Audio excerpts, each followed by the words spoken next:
शहर की ऊंची इमारतों और शोर शराबे से दूर हिमालय की तलहटी में एक ऐसा इलाका था जिसे सरकारी नक्शों पर भी अघोषित छोड़ दिया गया था। इसे स्थानीय लोग अंधेरी घाटी कहते थे। गांव वालों का मानना था कि यह जंगल किसी साधारण पेड़ पौधों का समूह नहीं, बल्कि एक जीवित राक्षस है जो इंसानी मांस और रूहों का भूखा है। मोहन एक प्रसिद्ध वाइल्ड लाइफ फोटोग्राफर, जिसके लिए डर सिर्फ एक शब्द था, उसने तय किया कि वह इस घाटी के रहस्य, जो असल में एक खौफनाक हकीकत थी, उसे अपने कैमरे में कैद करेगा। उसके साथ थे समीर, उसके बचपन का दोस्त जो स्वभाव से डरपोक था, और प्रिया एक निडर ट्रैकर। शाम के 6 बजे बज रहे थे।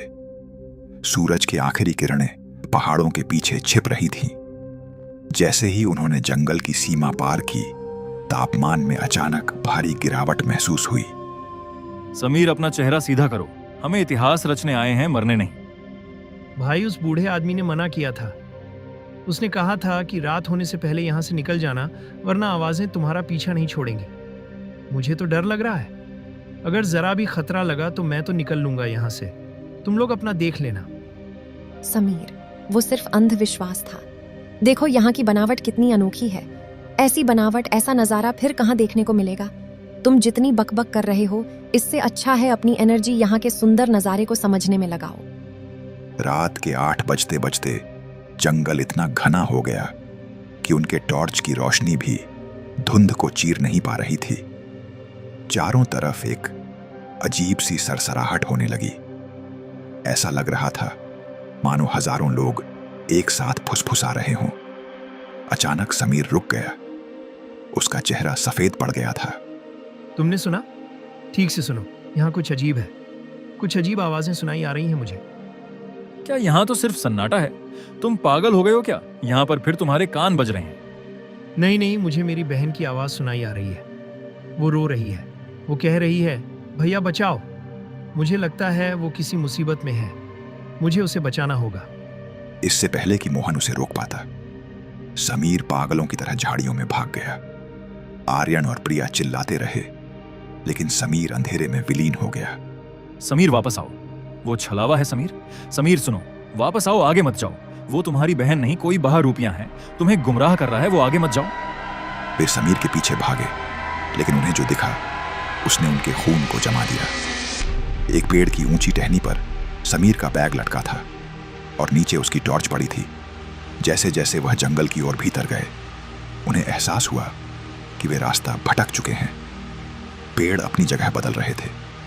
जहां पहले रास्ता था, अब वहां कटीली झाड़ियां थीं। मोहन, हमें समीर को छोड़ना होगा। यहाँ कुछ बहुत गलत है। हम उसे नहीं छोड़ सकते। रुको, वो क्या है? दूर एक पुरानी जर्जर झोपड़ी दिखाई दी।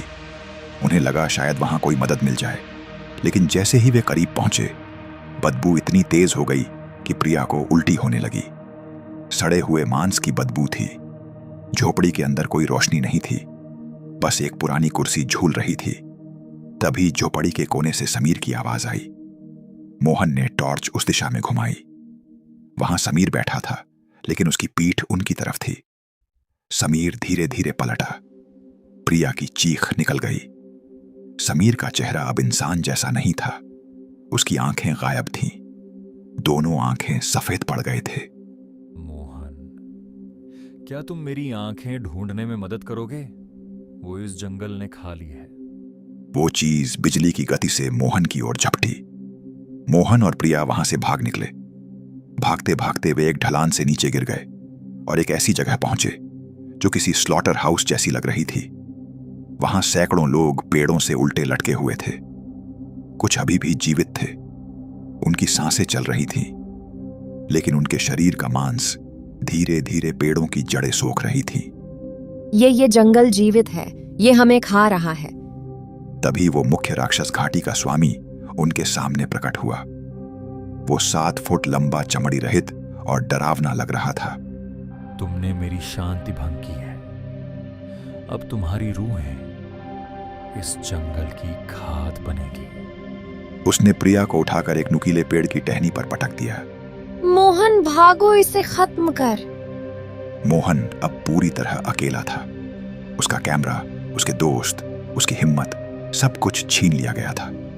उसने देखा कि उसके पास रखे बैग में 2 लीटर पेट्रोल और कुछ प्लेयर्स यानी आतिशबाजी वाले गोले थे। उसने देखा कि राक्षस प्रिया के शरीर से उसकी रूह खींचने की कोशिश कर रहा था। मोहन की आंखों में आंसू थे, लेकिन दिल में नफरत।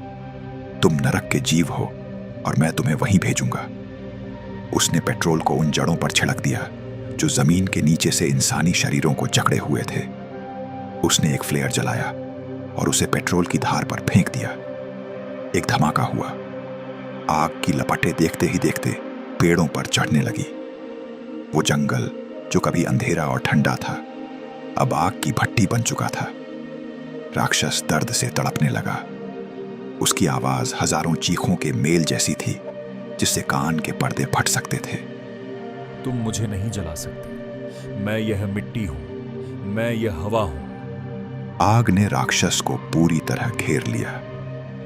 मोहन जलते हुए जंगल से बाहर निकलने में कामयाब रहा और वो दौड़ते दौड़ते अपना घर पहुंच गया। वह पूरी तरह सदमे में था।